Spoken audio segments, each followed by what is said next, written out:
Salut Fiammy. Salut les enfants. Qu'est-ce que tu dessines? Notre belle planète. Tu crois qu'il y a d'autres terres? Franchement, je m'en soucie pas du tout. Essayons déjà d'habiter correctement la Terre. Non mais sérieusement, toi, est-ce que tu penses qu'il y a d'autres planètes habitées? J'ai aucune idée. Ce que je sais, c'est que quand j'avais votre âge, j'ai vu une émission à la télévision. Il y avait déjà la télé au Moyen-Âge? Je suis pas né au Moyen-Âge. Quand j'avais votre âge, c'était il y a 35 ans. Mais alors, tu as vu la comète de Halley en 1986? Non, à cette époque, je n'avais pas plus loin que le bout de mon nez. T'as pas beaucoup changé. Je peux finir ma phrase? Quand tu veux. Donc, il y a une trentaine d'années, j'ai vu une émission d'astronomie à la télévision où un astronome qui s'appelait Carl Sagan a dit une chose que j'ai jamais oubliée. Il a dit la chose suivante: il y a plus d'étoiles dans l'univers que de grains de sable sur toutes les plages de la Terre. C'est pas possible. Qu'est-ce que ça veut dire à votre avis? Qu'il y a un certain nombre de grains de sable sur Terre. Alors que le nombre d'étoiles est infini. Mais si le monde est infini, il y a forcément d'autres terres. Pas forcément. En tout cas, on n'en sait rien. Mais c'est nul, on a appris plein de trucs mais on sait toujours rien. Bienvenue au XXIe siècle, les petits. Suivez-moi. Mais dans le fond, pourquoi vous me demandez s'il y a d'autres terres? Pour savoir s'il y a d'autres gens ailleurs. On n'en sait rien. Ce qu'on sait, c'est que la vie sur la Terre ne tient qu'à un fil. Il est où le fil? Le fil, c'est une combinaison d'équilibre parfait. C'est le rapport entre la masse de la Terre et puis la masse du Soleil. C'est la distance entre les deux. On n'est ni trop loin, ni trop près. On est pile à la bonne distance. C'est la présence de la Lune qui stabilise la Terre et notre climat. C'est la présence de Jupiter qui attire sur elle des météorites et des comètes plutôt que sur nous. La vie sur la Terre est due à une série de conditions incroyables. Que l'univers soit infini ne nous donne aucune indication qu'il y ait ou non d'autres planètes habitées. Il y en a peut-être des millions, mais il n'y en a peut-être qu'une. Au bout du compte, pour nous, ça ne change pas grand-chose. Ce qu'il faut essayer, c'est de vivre au mieux sur notre Terre et de ne pas casser cet équilibre extraordinaire qu'on appelle la vie. Bien parlé. Vous avez entendu parler du Big Bang? Moi je connais surtout le Big Mac. Ah, c'est malin. C'est quoi le Bing Bang? Le Big Bang, c'est une théorie qui dit que l'univers aurait commencé par une explosion.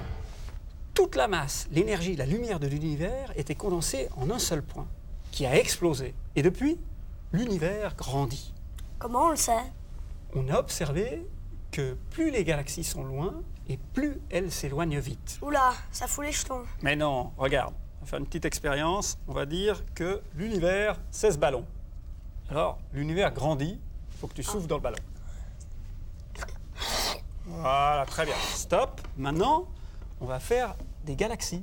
On va dessiner des galaxies, d'accord? Qui sont sur l'univers. Voilà, on en fait encore quelques-unes.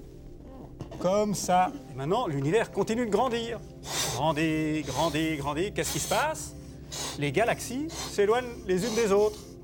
Et bien, dans l'espace, il se passe exactement la même chose. Ah ben bravo! T'as dégonflé l'univers. Ouais, mais si l'univers grandit, ça veut dire qu'avant il était petit. Exactement. Aujourd'hui, les scientifiques observent l'univers quand il était petit. Il faut comment pour voir l'univers quand il était petit? Ils regardent très loin. Bah, logique. Quand on voit loin, on voit petit. Et à l'avenir, avec les nouveaux télescopes, on verra toujours plus loin et donc toujours plus dans le passé. Hein? Aussi incroyable que ça puisse paraître, en fait, voir loin, c'est voir dans le passé. Je comprends rien. Pour essayer de mieux comprendre, on va faire une petite expérience. D'accord? D'accord. Ok. Alors, quand on regarde le ciel la nuit, qu'est-ce qu'on voit? On voit du noir et puis des points brillants. Les points brillants, c'est la lumière des étoiles. C'est quoi une étoile? Une étoile, c'est un soleil, et le soleil, c'est notre étoile. Il nous chauffe, nous éclaire et nous donne la vie. Nous, maintenant, on se voit en direct parce qu'on est tout près, d'accord? Mais la lumière des étoiles doit voyager très longtemps avant d'arriver jusqu'à nous. Tu sais à quelle vitesse voyage la lumière? Oui, je sais. 300 000 km/h. Pas 300 000 km/h, 300 000 km/s. C'est beaucoup, beaucoup, beaucoup, beaucoup plus vite. Par exemple, la lumière reflétée par la Lune met 1 seconde pour arriver sur la Terre, alors que celle du Soleil met 8 minutes avant d'arriver jusqu'à nous. Pour l'étoile la plus proche de nous, Proxima du Centaure, sa lumière met 4 ans avant d'arriver sur Terre. Et c'est la plus proche. d'autres étoiles sont si éloignées qu'il faut parfois jusqu'à des milliers d'années pour que leur lumière nous parvienne. Et le plus incroyable, c'est qu'on peut même voir des étoiles qui n'existent plus. Par exemple, si Proxima du Centaure explose ce soir, elle ne va pas s'éteindre pour nous sur la Terre ce soir, mais dans 4 ans. Parce que pour que son dernier rayon arrive jusqu'à nous, il devra voyager encore pendant 4 ans dans l'espace. Et donc, on la verra briller pendant 4 ans, alors qu'elle sera déjà éteinte. Et c'est quoi l'expérience du jour? C'est ce qu'on vient de faire. C'était une expérience de pensée. Mais c'est nul, moi je préfère les expériences, pas penser. Eh bien, à propos de pensée, allons voir ce que pense notre philosophe. Venez. Ouais. On l'appelle? On l'appelle. Philosophe, philosophe. Bonjour. Bonjour. Bonjour. Vous allez bien? Très bien. Alors aujourd'hui, les enfants ont une question essentielle à te poser. S'il y avait d'autres terres dans l'univers, qu'est-ce que ça changerait? Pour répondre à cette question, il faut qu'on fasse un petit recul dans notre passé.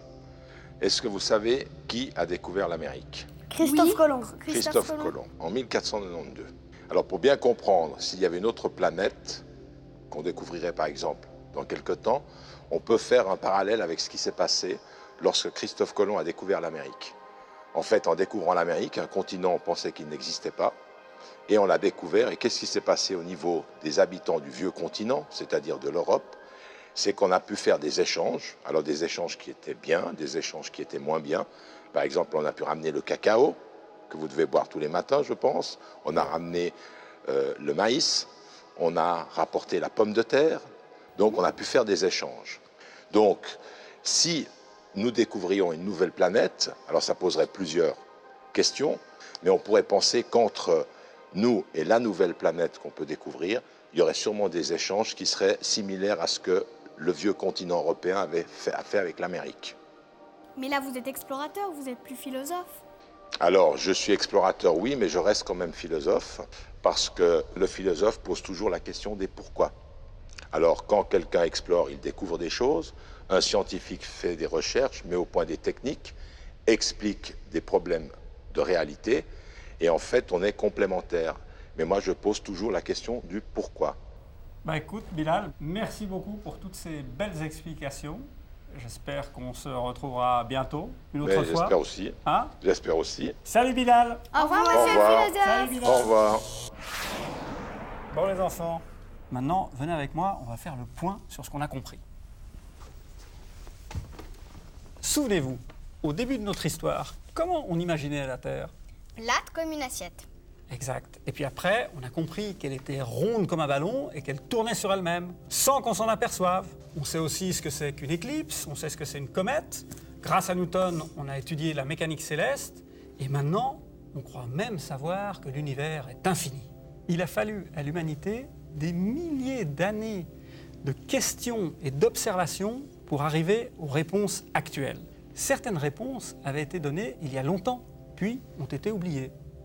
Plein de questions sont encore ouvertes. Moi, j'ai du mal à m'imaginer l'infini.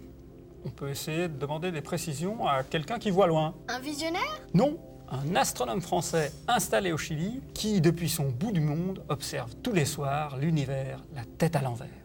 On l'appelle? Ouais, On on l'appelle. l'appelle. C'est parti. Allô Alain, ici la Suisse, est-ce que tu m'entends? Allô, allô? Hola, ça va? Ça va et toi? Écoute Alain, nous, au travers de ces 6 émissions, on a passé en revue l'histoire de l'astronomie. Mais en fait, moi je me pose une question. Aujourd'hui, où en est l'astronomie? Elle est en progrès constant, on continue d'apprendre plein de choses et d'autant plus vite que le temps passe.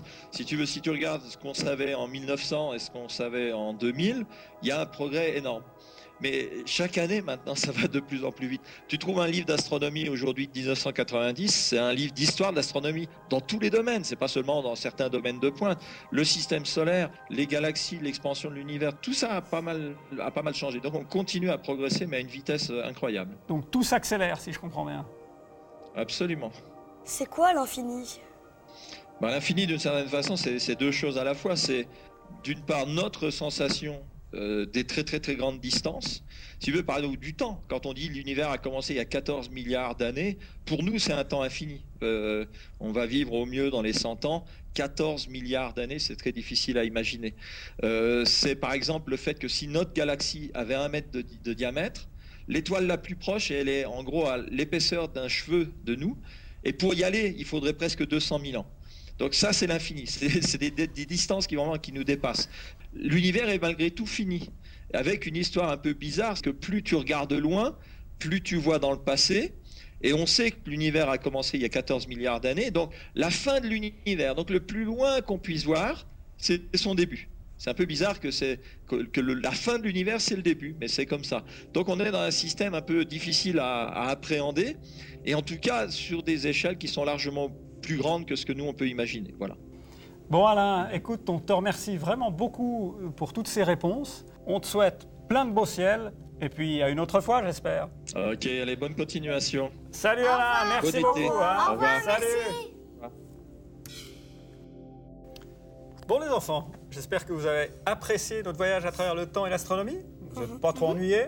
Non, c'est maintenant qu'on va s'ennuyer. Tu parles, si tu t'ennuies et que c'est la nuit, il te suffit de regarder les étoiles. Le spectacle est permanent et il est gratuit. Ouais, mais la journée, il n'y a pas d'étoiles. Mais la journée, il y a des planétariums, il y a des expositions, il y a des conférences, il y a un tas de trucs. Ça a passé vite, ces 6 émissions. Et il y a quelque chose qui allait encore plus vite. Quoi? La Terre. Devinez combien de kilomètres parcourait la Terre pendant chaque émission. Des milliards. Des milliards de milliards. Non, quand même pas, mais plus de 20 000 kilomètres pendant chaque émission. Pas mal, hein?